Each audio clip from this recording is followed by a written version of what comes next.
The lights in the chamber were too bright, and the air smelled like ozone and something older than ozone, something that had no name in any human language. I stood at the center of a floor made of black glass, surrounded by 900 delegates from across the galaxy, and every single one of them was looking at me like I was a stain that had not yet been cleaned. My name is Ethan Hale. 6 months ago, I was an administrative aide with a security clearance too low to matter. Now I was standing in front of the Galactic Council, representing the entire human species, and I had absolutely no idea that in less than 10 minutes, I would watch this room stop existing. The delegate from the Kryvax Ascendancy rose from his seat. He was tall, plated in something like dark bronze armor that grew directly from his skin, and his voice came out as a low vibration that the translator in my ear turned into clipped, precise words. "Species designation, human," he said. "You have been observed for 180 days. You have been permitted access to council infrastructure as a gesture of goodwill. You have shown no gratitude. You have shown no submission. This ends today." I felt my pulse pick up, but I kept my face still. That was the one skill I had actually trained for before this posting. Keep your face still. Never let them see you flinch. "The Ascendancy proposes the following," he continued. "Your solar system will accept permanent council oversight. Your defense systems will be disabled and inspected. Your species will submit representatives for evaluation to determine whether humanity is fit to remain independent or whether correction is required." The word correction hung in the air. I had heard that word used before. In council records I was never supposed to see. It did not mean a conversation. It meant something closer to erasure, dressed up in polite language so that nobody in this room would have to feel bad about voting for it. I looked around the chamber. 900 faces, some with too many eyes, some with none that I could identify, some wrapped in cloth that hid whatever was underneath. Not one of them looked surprised. Not one of them looked concerned. This had already been decided before I walked in. I was not here to negotiate. I was here so that later, someone could say humanity had been given a chance to speak. I thought about my mother, back on a farm outside a small town, who still did not fully believe that aliens were real, even after they had been on every news channel for half a year. I thought about the 2 other humans allowed into this section of the galaxy with me, both of them back in our shuttle, both of them told to stay quiet no matter what happened. I thought about how strange it was that nobody in this enormous room, with all their sensors and their ancient wisdom and their casual cruelty, had ever once asked the only question that actually mattered. What exactly had humanity been doing for 6 months while everyone assumed we were too amazed and too frightened to do anything but watch? Nobody asked. Not one delegate, not one advisor, not one translator drone hovering near the ceiling. They had let us wander through parts of their oldest buildings under the label of goodwill observers because it cost them nothing to look generous while they prepared to threaten us anyway. They believed a young species could only stare in wonder at their technology. They never imagined we might be counting, measuring, and learning. The Kryvax delegate was still speaking. I heard words like inspection and compliance and timeline, but I was no longer fully listening because a small device clipped inside my collar had just given a single, silent pulse against my skin. That pulse meant one thing. A message had arrived from home, and it was marked urgent. I was not supposed to react. I kept standing there, hands folded, chin level, the picture of a calm diplomat absorbing a threat with dignity. Inside, my heart was slamming against my ribs so hard I was sure the delegate closest to me could hear it through the floor. "You will respond now," the Kryvax delegate said, looking directly at me. "Does your species accept the terms, or does it reject them?" I opened my mouth to say something diplomatic, something that would buy time, something my superiors had rehearsed with me a dozen times before I left Earth. Stall. Ask for a delay. Request time to consult. That was the plan. But the words that came out of my mouth were not the words from the plan. They were the words that had just arrived in my ear, delivered in a calm, unhurried voice that belonged to a woman named Grace Whitfield, our lead communications officer back home. Humanity does not accept, I said, and humanity does not reject either. Humanity has already answered. A ripple went through the chamber. Not panic, not yet, just confusion. The kind of confusion that comes when a small creature does something a large creature does not expect. The Kryvax delegate tilted his head, his bronze plating catching the light. "Explain," he said. I did not get the chance to explain, because at that exact moment the lights above us flickered, just once. A small stutter, barely noticeable, the kind of thing you would ignore in any ordinary building. But I was not looking at the lights. I was looking at the delegates seated in the outer ring, the ones closest to the ancient support columns that ran along the edges of the chamber. And I saw, for just a fraction of a second, several of their translator devices blink red before returning to green. I did not know yet what that flicker meant, but some part of me, some part that had been quietly briefed on things I was never supposed to say out loud, understood that the countdown, whatever it was, had just begun. I want to be clear about something, because this account is meant to be heard, not just read, and I want whoever listens to this to understand it the way I understood it, in the moment it happened. I was not a soldier. I was not a scientist. I did not build the thing that was about to happen. I was just the person standing closest to it when it did.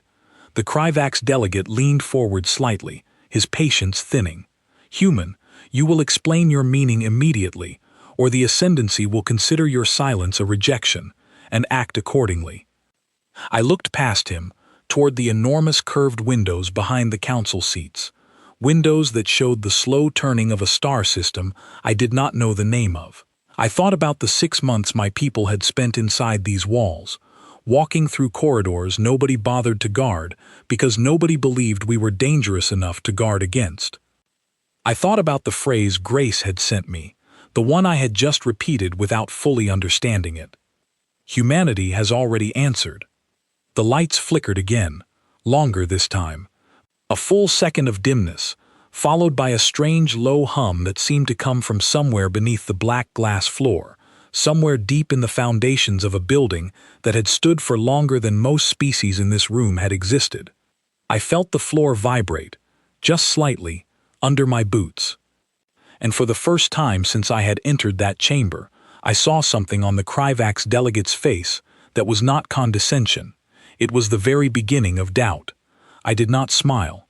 I did not want to give anything away, not yet, because even I did not fully know what was coming.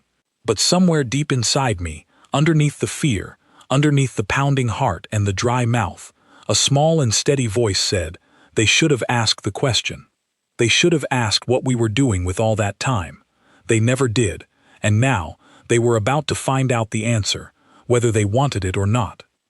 The Kryvax delegate straightened, his voice rising, calling for security, calling for the chamber's systems to be checked, calling for order in a room that had never once needed to call for order in living memory.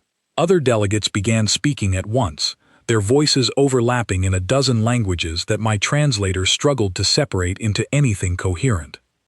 I stood perfectly still in the middle of it all, a lone human in a room built for beings far older and far more powerful than my entire species, and I understood, with a clarity that felt almost peaceful, that whatever happened next was already moving forward, and there was nothing any of them could do to stop it. 6 months earlier, none of us could have imagined standing here. 6 months earlier, we were still learning how to pronounce the names of star systems. But something had changed in those 6 months, something none of these delegates had bothered to notice, because they had never once considered that the species they were threatening might be doing anything other than trembling in awe. They were wrong, and in less than 10 minutes, the Galactic Council would learn exactly how wrong they had been, in a way none of them would ever forget, because most of them would not survive long enough to remember it. I took a slow breath, kept my hands folded in front of me, and waited for what I already knew, somewhere deep down, was about to begin. To understand what happened in that chamber, you need to understand what happened before it. In the 6 months nobody bothered to watch closely. I was not part of the planning. I want to say that clearly, because for a long time afterward, People assumed I had known everything from the start. I had not. I was a low-level aide who happened to be standing in the right place when history decided to move. But I have since heard the full account, pieced together from the people who actually built what was about to happen, and I am going to tell it the way they told it to me. When humanity first made contact with the wider galaxy, we were given something the Council called a gesture of goodwill. It sounded generous on the surface. Small teams of human engineers, scientists, and technicians would be allowed limited access to certain Council facilities, officially to study construction methods, environmental systems, and general infrastructure.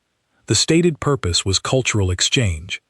The real purpose, as far as the Council was concerned, was much simpler than that.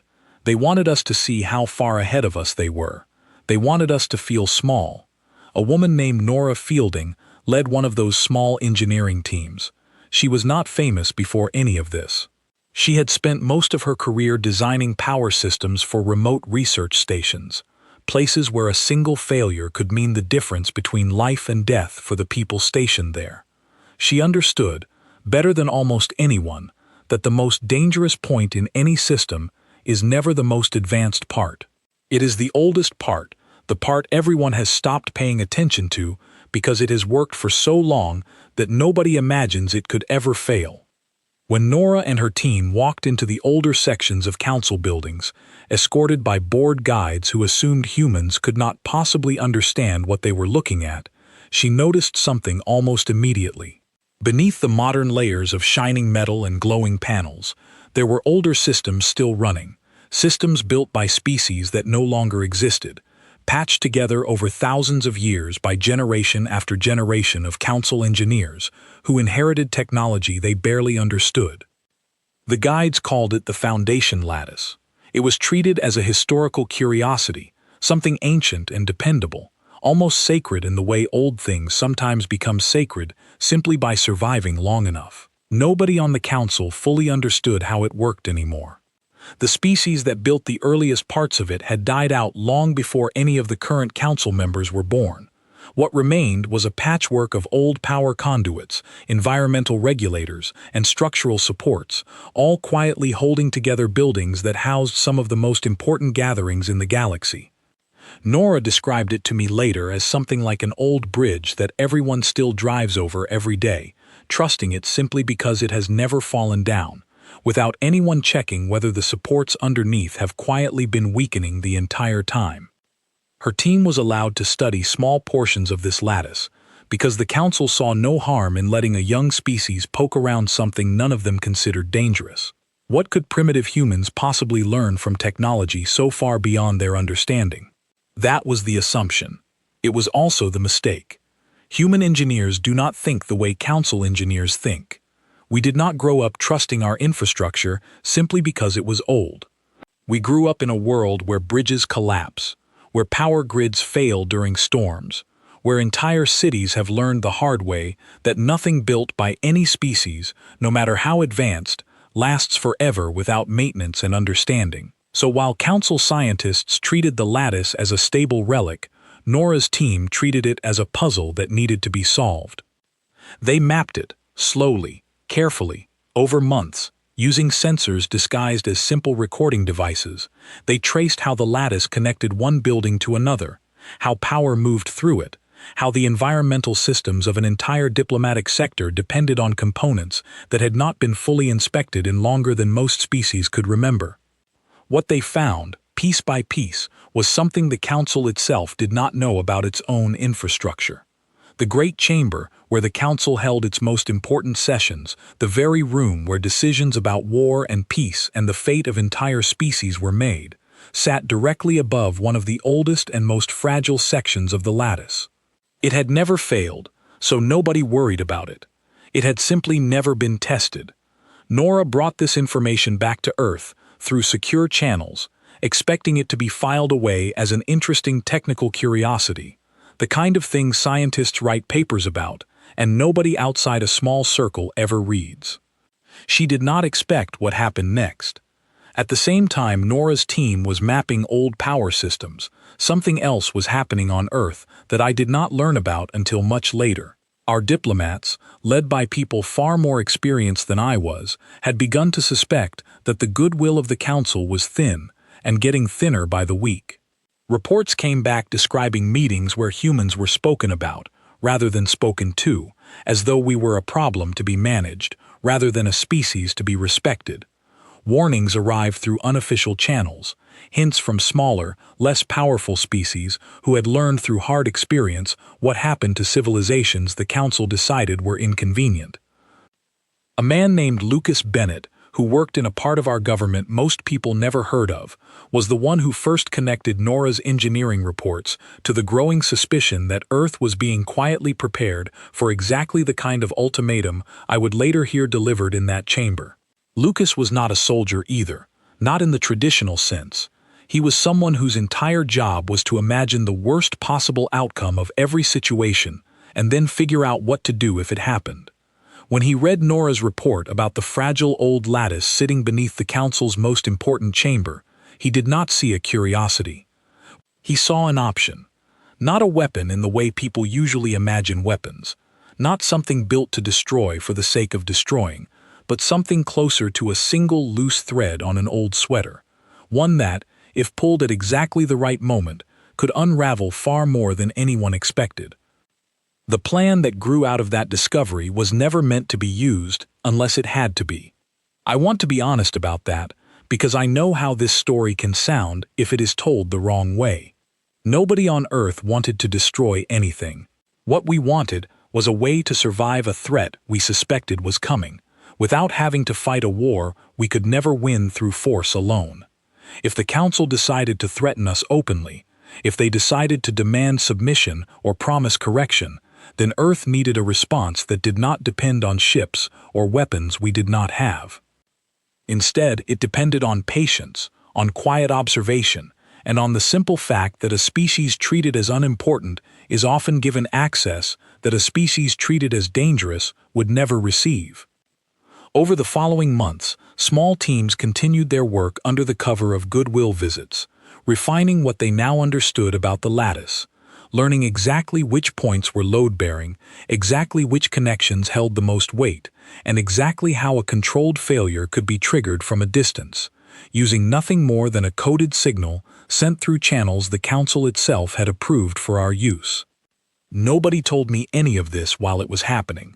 I found out afterward, the way most people in history find out about the decisions that shaped the moment they lived through, which is to say, too late to have any say in it, and just in time to live with the consequences. What I do know is this.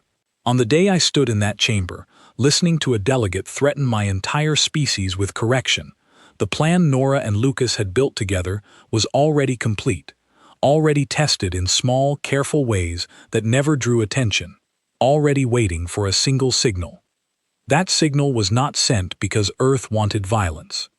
It was sent because Grace Whitfield, watching the meeting through a secure feed thousands of light-years away, heard the word correction spoken about her own species, and understood, in that instant, that diplomacy had already failed before I ever opened my mouth to respond. She did not send me instructions to fight. She sent me 5 words, meant to buy just enough time for the signal to reach the lattice and begin its work. Humanity has already answered. I did not know, standing there in that bright, cold chamber, that those 5 words were the last calm moment before everything changed. I only knew that something in the air had shifted, that the lights had flickered, in a way lights are not supposed to flicker in a building that had stood for longer than my entire species had existed. I did not know that I was standing at the exact center of the one place in the galaxy where 6 months of quiet, careful, patient work was about to become impossible to ignore. The chamber fell into a strange kind of stillness after the second flicker of light. Not silence, because 900 delegates were still murmuring, still turning to each other, still asking questions in languages my translator struggled to keep up with. But underneath all that noise, there was a stillness, the kind that settles over a room right before something irreversible happens, the kind your body notices before your mind fully understands why. The Kryvax delegate turned back to me, his voice sharper now, less patient. "You will explain your species' answer, human."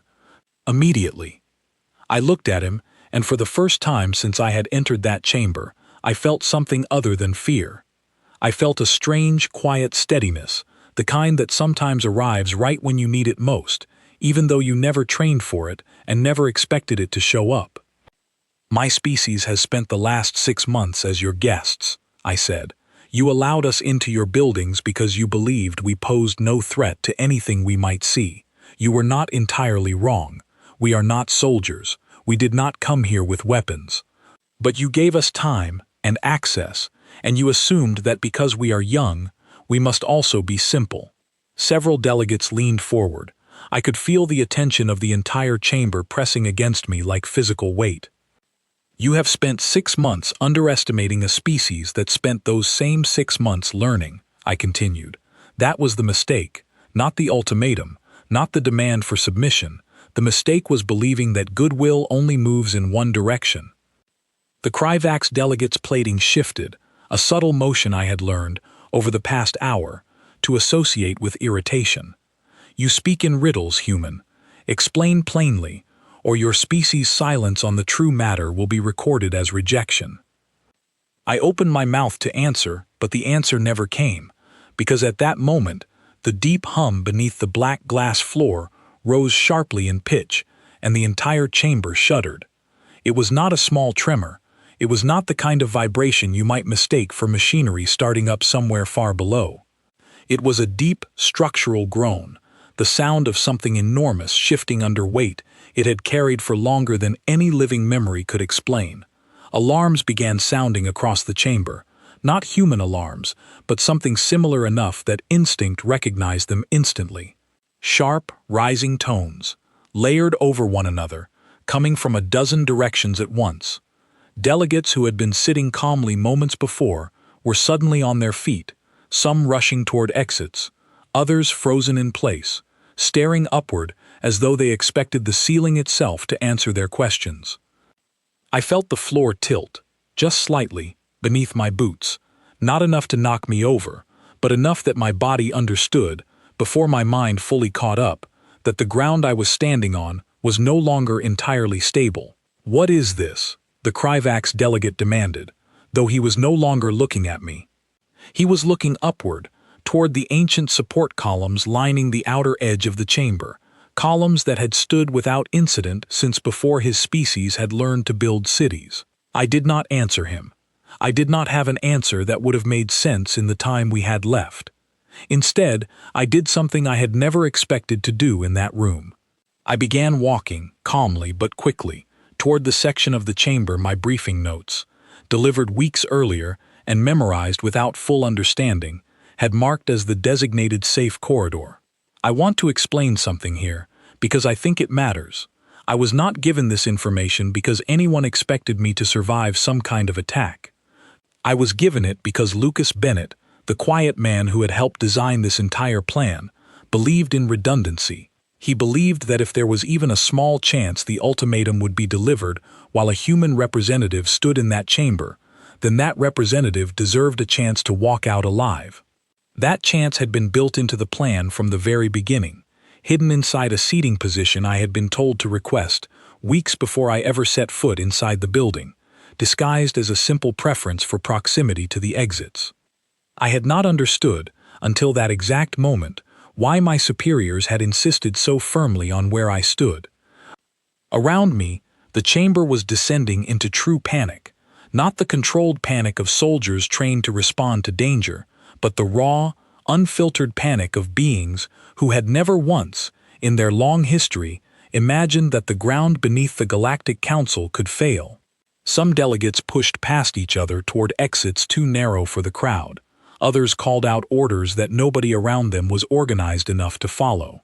Security drones, small floating devices meant to maintain order during disputes, spun uselessly in the air, their systems overwhelmed by alarms they were never designed to interpret. I saw the Kryvax delegate, the same being who moments earlier had spoken to me with total confidence, standing frozen near his seat, staring down at the black glass floor, as thin cracks began spreading outward from somewhere beneath the chamber's center, cracks that glowed faintly with a light that did not belong to any lighting system in the room. I did not stop to watch him. I kept moving, following the corridor Lucas had marked for me, counting my steps the way I had been trained to, focusing on nothing except the next few meters in front of me, because if I allowed myself to think about anything else, about what was actually happening, about the scale of what was about to occur, I was afraid I would freeze completely. The hum beneath the floor grew louder, deeper, until it was no longer a sound I heard with my ears but something I felt in my chest, in my teeth, in the marrow of my bones. The lights above flickered again, this time staying dim for several seconds before struggling back to a weak, uneven glow. I reached a narrow archway near the edge of the chamber, exactly where my briefing had told me it would be, and found two figures waiting there, both dressed in plain gray uniforms without any insignia, both watching the chaos behind me with expressions far too calm for the situation. One of them, a woman with short dark hair and steady eyes, reached out and pulled me firmly through the archway. "Ethan Hale," she said, not as a question, simply confirming my identity before anything else. "Yes," I said, my voice unsteady in a way I did not like. "We need to move, now." I did not argue. I let her guide me down a narrow service corridor that had not existed on any map I had been given before this mission, a corridor that I would later learn had been quietly constructed by human engineers months earlier, disguised as routine environmental maintenance work, approved by council officials who saw no harm in allowing a young species to help maintain systems they themselves considered beneath their attention. Behind us, the sound coming from the main chamber changed. It was no longer a hum. It was a deep, rolling collapse, layer after layer of ancient structure giving way in a sequence too fast and too coordinated to be anything other than exactly what it was, a controlled failure, engineered with precision by people who had spent 6 months learning exactly where to apply pressure and exactly when to release it. I did not look back. I could not look back, both because the woman guiding me kept a firm grip on my arm, and because some part of me understood that if I turned around and saw what was happening to that chamber, I would carry the image with me for the rest of my life in a way I was not yet ready to carry it. We reached a small shuttle bay hidden beneath the diplomatic sector, a bay I had never known existed, staffed by a handful of quiet, focused people who moved with the efficiency of individuals who had rehearsed this exact moment more times than I wanted to think about. I was pushed gently into a seat, restraints closing around me automatically, and through a narrow viewport, I caught my first and only glimpse of the outside of the building I had just escaped. Smoke, or something like smoke, rose from cracks, spreading across its ancient surface. Sections of the outer structure, sections that had stood since before humanity had learned to build cities of our own, were folding inward with a slow, terrible grace, as though the building itself had finally grown tired after carrying its own weight for far too long. The shuttle lifted off before I could process anything more than that single image. I sat in silence, restraints pressing against my chest, my hands shaking in a way I could not stop, while around me the crew worked calmly through departure procedures as though this were simply another routine flight. Nobody spoke to me for several minutes. I think they understood that I needed that silence, needed time to sit with what had just happened before anyone asked me to explain it, describe it, or make sense of it for people back home who had not been standing in that chamber when the floor began to fail. Eventually, the woman who had pulled me through the archway sat down across from me. Her name, I would learn later, was Claire Bishop, and she had been part of the extraction team assigned to me from the very beginning of this mission, though I had never once noticed her presence during my 6 months in Council space. "You did well," she said quietly. "I didn't do anything," I said. "I just stood there and talked." "That was enough," she said. "You gave us the time we needed." I looked out the narrow viewport again, watching the ruined shape of the council chamber shrink behind us as the shuttle climbed higher and higher, until the entire structure was nothing more than a dark smudge against the pale surface of the world it had stood on for longer than my species had existed. I did not feel triumphant. I want to be honest about that. I did not feel the kind of victory people imagine when they hear a story like this told afterward, cleaned up and simplified into something heroic. What I felt was something closer to disbelief, mixed with a slow, sinking understanding that the galaxy I had walked into that morning no longer existed in the same shape it had existed in only an hour earlier. Somewhere behind us, in the wreckage of a building older than most civilizations could remember, the closest thing the galaxy had to a single governing authority had just been erased, not by an army, not by a fleet of warships, but by 6 months of quiet observation, careful engineering, and a single signal sent at exactly the right moment. I did not know yet what would come next. I did not know how the rest of the galaxy would react, whether they would see what had happened as an act of desperation, an act of aggression, or something else entirely. I only knew that whatever came next, it would begin with a question nobody in that chamber had ever thought to ask. What exactly had humanity been doing all this time, while everyone assumed we were simply watching in awe? Now, finally, the entire galaxy was about to find out. The minutes that followed our escape are difficult to describe in a way that feels accurate, because time did not move normally for me during that stretch. It stretched and compressed at the same time, so that some moments felt like they lasted an hour, while entire stretches of the flight afterward seemed to have disappeared from my memory completely, swallowed by shock. What I do remember clearly is the silence inside the shuttle. Not an empty silence, but a heavy one, filled with the quiet hum of engines working hard, the occasional clipped exchange between crew members confirming coordinates, and beneath all of it, my own heartbeat, still pounding as though my body had not yet received the message that the danger, at least for now, had passed. Claire Bishop sat across from me for most of that early flight, watching me with the careful attention of someone trained to notice the exact moment a person's mind starts to spiral.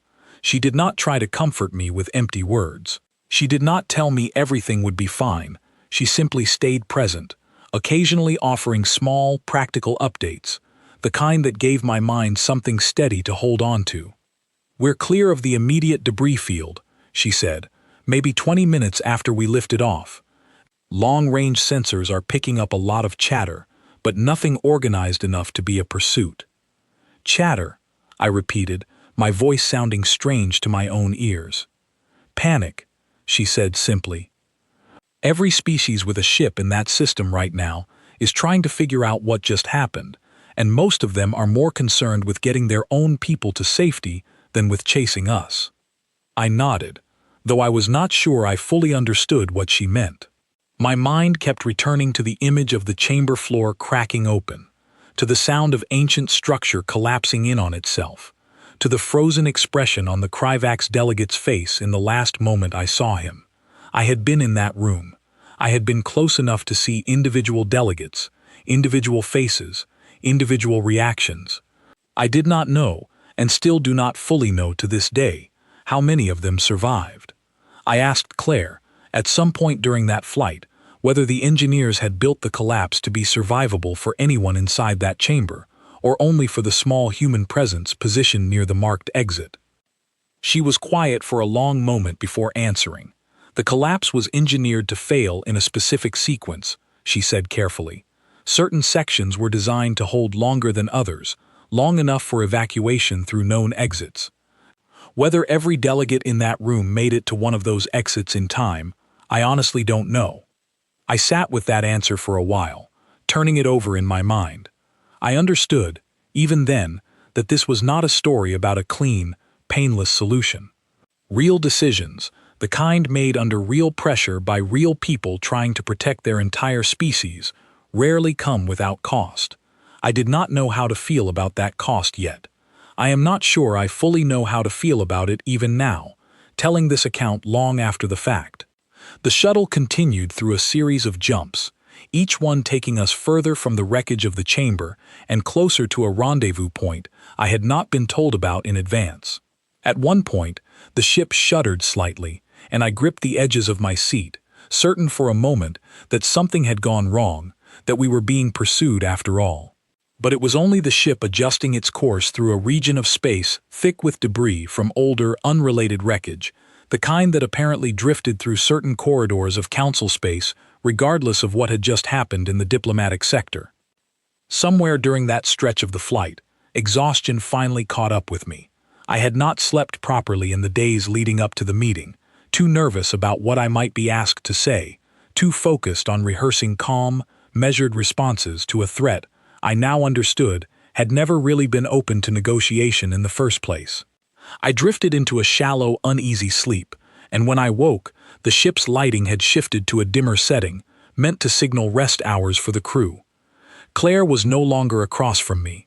In her place sat a man I had not yet met, introduced to me simply as Lucas, though I would later learn his full name and his role in everything that had happened. He had a quiet, watchful presence, the kind of person who seemed to be constantly running calculations behind steady eyes. "You're awake," he said, not unkindly. "Good. We're about 6 hours from a secure relay point. After that, you'll be transferred to a ship heading back toward Earth." 6 hours, I repeated. "What happens in 6 hours?" "Nothing dramatic, hopefully," he said, "but I imagine you have questions." I did have questions, more than I could count, but the one that rose to the top, the one that had been sitting in my chest since the moment the chamber began to shake, was simple. Did we just start a war? Lucas was quiet for a moment, considering the question with the same careful attention he seemed to give everything. "That depends on how the rest of the galaxy chooses to respond," he said finally. "What we did was remove a single, specific threat aimed directly at Earth. We did not attack any species. We did not target any ship. We did not harm any world. We removed a building, and the people who happened to be inside it when they chose to threaten us with something they called correction." "That's not really an answer," I said. "No," he agreed. "It isn't. Because the honest answer is that nobody knows yet.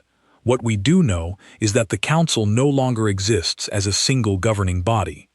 Whatever comes next, whether it's war or negotiation or 100 smaller conflicts breaking out as different species try to fill the power vacuum, none of it happens the way it would have happened yesterday, because yesterday, everyone still believed the Council was untouchable." I thought about that for a long time, watching the stars shift slowly outside the viewport as the shuttle continued its careful, deliberate path toward safety. "Why me?" I finally asked. "Why was I the one standing there when it happened?" Lucas offered something close to a small, tired smile. "Because someone had to be," he said, "and because you were good at staying calm under pressure, even when you didn't fully understand what was happening around you. That mattered more than you probably realize." I did not feel particularly calm in that moment, sitting in a dim shuttle somewhere in unfamiliar space, replaying the sound of an ancient chamber collapsing behind me. But I understood, even through the fear and the confusion, that something fundamental had shifted, not just for Earth, but for every species that had once assumed the Council's authority was permanent. Over the following hours, small updates came through encrypted channels, pieced together from scattered sources across the region. Reports confirmed that the Council chamber had suffered what was being described, cautiously and vaguely, as a catastrophic structural failure. Casualty numbers were unclear, deliberately vague in every report I saw, though it was obvious from the tone of the messages that the losses had been significant. Several smaller species, ones who had spent generations living under Council oversight without much say in their own affairs, were already sending quiet, careful messages toward Earth. Not threats, but questions, cautious attempts to understand what had happened and what it might mean for them. I read through some of these messages during the final stretch of the flight, translated and summarized by the shuttle's systems, and felt something shift inside me that I had not expected. Fear, yes, that never fully left. But underneath the fear, something else was beginning to form, something closer to a strange, uneasy responsibility. Earth had just done something no other species had ever managed to do, intentionally or otherwise. We had ended the authority of the Galactic Council, not through force of arms, but through patience, observation, and precise, careful action. The weight of that fact settled over me slowly, the way heavy truths often do, not all at once, but in stages, each one a little harder to carry than the last. By the time our shuttle reached the secure relay point, I understood that the story I would eventually have to tell, first to my own government, and later, in some form, to whoever might listen, was not going to be a simple story about survival. It was going to be a story about the exact moment everything changed, not just for humanity, but for every species who had ever lived under the quiet assumption that the Council's power could never be questioned. I looked out the viewport one last time before the shuttle docked, watching the stars blur slightly as we adjusted course, and thought about the delegates I had left behind, about the chamber that no longer existed, about the 6 months of quiet work that had led to this single, irreversible moment. Whatever came next, I understood that it would not be simple, but for the first time since that ultimatum had been delivered, I also understood something else, something that settled into my chest with a strange, steady weight.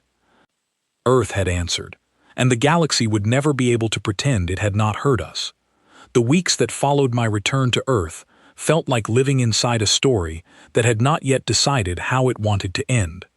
I was debriefed for days, sometimes by people I recognized from my training, sometimes by quiet, unfamiliar figures who never gave their full names and asked questions with the kind of precision that told me they already knew most of the answers before I spoke. I told them everything I remembered, from the moment the Kryvax delegate rose to deliver the ultimatum, to the final image of the chamber collapsing behind our shuttle as we escaped. I answered the same questions multiple times, in slightly different ways, to different people, and slowly, I began to understand that my account was being used to build a much larger picture, one that stretched far beyond what I had personally witnessed.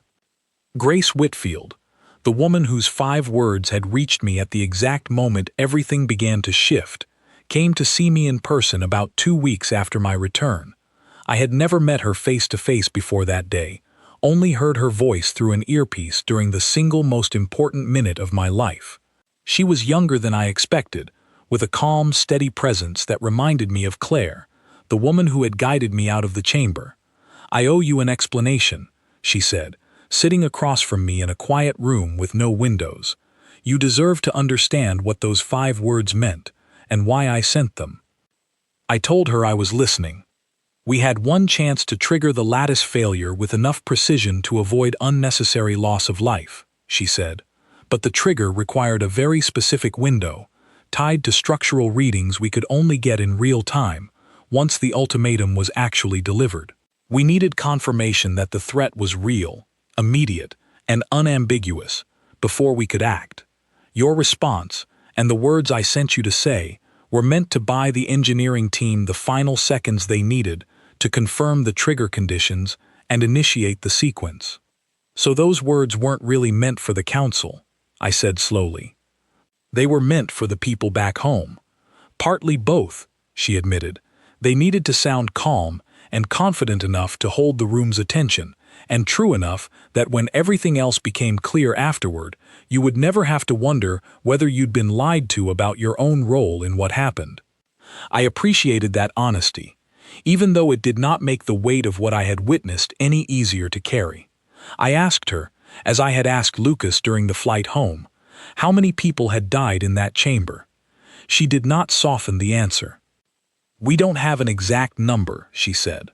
"Estimates suggest a significant portion of the delegates and staff present were able to reach evacuation points in time, but not all of them.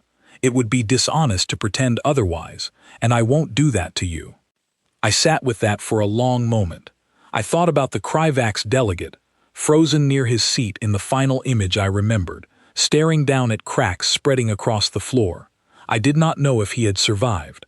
Some part of me still wonders, even now, though I have never tried very hard to find out. Over the following months, the wider consequences of that single event began to unfold across the galaxy, far beyond anything I had personally witnessed. Without the Council acting as a central authority, dozens of smaller alliances that had existed quietly for generations, held together mostly by shared fear of Council disapproval, began to shift and reorganize. Some species moved quickly to fill the power vacuum, attempting to position themselves as the new voice of galactic order. Others withdrew entirely, focusing on their own systems, wary of drawing attention in a galaxy that suddenly felt far less predictable than it had only weeks before. Earth received a flood of communications during this period, some cautious and curious, some openly fearful, a few even hostile, accusing humanity of an act of terrible violence against a governing body that, despite its flaws, had at least provided some measure of stability. I understood those accusations, even as I disagreed with the framing behind them. It was easy, from a distance, to describe what happened as an unprovoked attack. It was much harder to sit inside that chamber, as I had, and hear the word correction spoken about your own species with total confidence that no consequences would ever follow. What surprised me most, in the months that followed, was not the fear or the accusations, but the quiet, steady stream of messages that arrived from smaller species, ones who had spent generations living under council oversight with very little say in their own future. Many of them did not celebrate what had happened. Loss of life, even the loss of beings who had helped enforce an unfair system, was not something anyone celebrated openly. But beneath the caution in their messages, there was something else, something that felt, to me, like the earliest signs of relief. One message in particular stayed with me. It came from a small delegation representing a species I had never heard of before that day, a species who had lived under strict council restrictions for longer than human civilization had existed.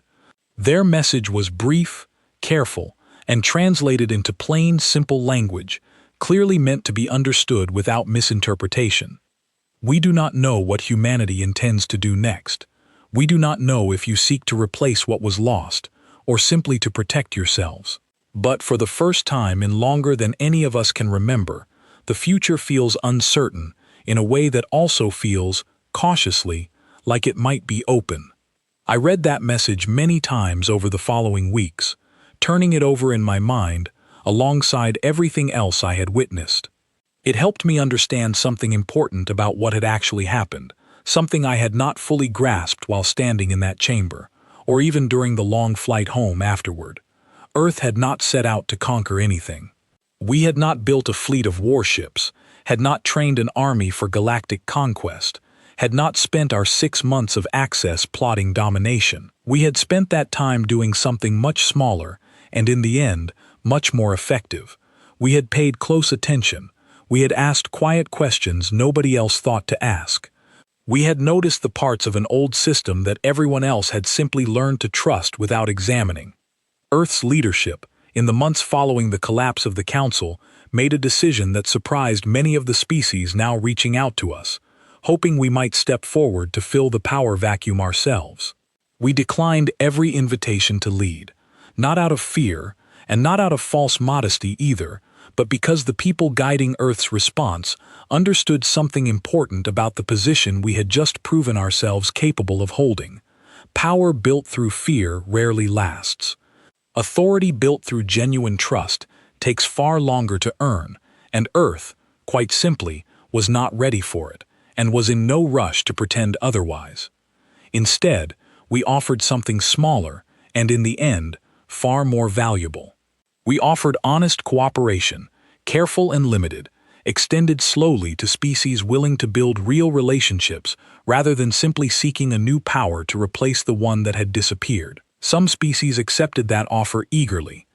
Others remained cautious, uncertain whether the same species capable of ending the Council's authority in a matter of minutes could truly be trusted as an equal partner rather than a future threat. I understood that caution. I had lived through the moment that created it. I did not expect trust to come easily, and I did not believe it should. As for me, I eventually returned to a quieter role, far from the diplomatic spotlight that had briefly and uncomfortably found me during those events. I was never meant to be a symbol of anything. I was simply the person standing closest to history when it decided to move, and I have spent a great deal of time since then trying to make sense of what that means, both for myself and for the species I represented that day, whether I felt ready for the responsibility or not. Sometimes, late at night, I still hear that deep, rolling hum beneath the black glass floor, the sound of something ancient finally giving way after standing far longer than anyone believed it could. I do not think that sound will ever fully leave me. I am not sure I would want it to, because it reminds me of something important, something I try to carry forward every day since that meeting. We were underestimated because we were young, because we were unfamiliar, because we had not yet proven ourselves capable of doing anything the wider galaxy considered impressive. But being underestimated is not the same as being powerless. Sometimes it simply means nobody has bothered to look closely enough to notice what you have quietly been building right beneath their feet, while they were too busy assuming you posed no threat at all. The Galactic Council believed its power was permanent, built on foundations too old and too respected to ever be questioned. They were wrong, not because Earth arrived with greater strength, but because Earth arrived with patience and used the very trust they extended to us, carelessly and without thought, to reveal exactly how fragile that permanence had always been. I do not know what the galaxy will look like in another 6 months, or another 6 years. I do not know whether humanity will be remembered as the species that ended an old order out of necessity, or the species that opened the door to something better in its place. Perhaps, in the end, it will be remembered as both. What I do know is this. On the day a delegate stood before me and threatened my entire species with correction, he believed he was speaking to a group of beings too small and too young to matter. He never once considered that the quiet, watchful humans standing in his hallways, studying his oldest and most trusted systems, might already understand something he did not. Some threats are answered with weapons. Ours was answered with patience, and with a single, carefully chosen moment, when we finally let the rest of the galaxy see exactly what we had been doing, all along, while everyone assumed we were simply too amazed and too small to notice anything at all.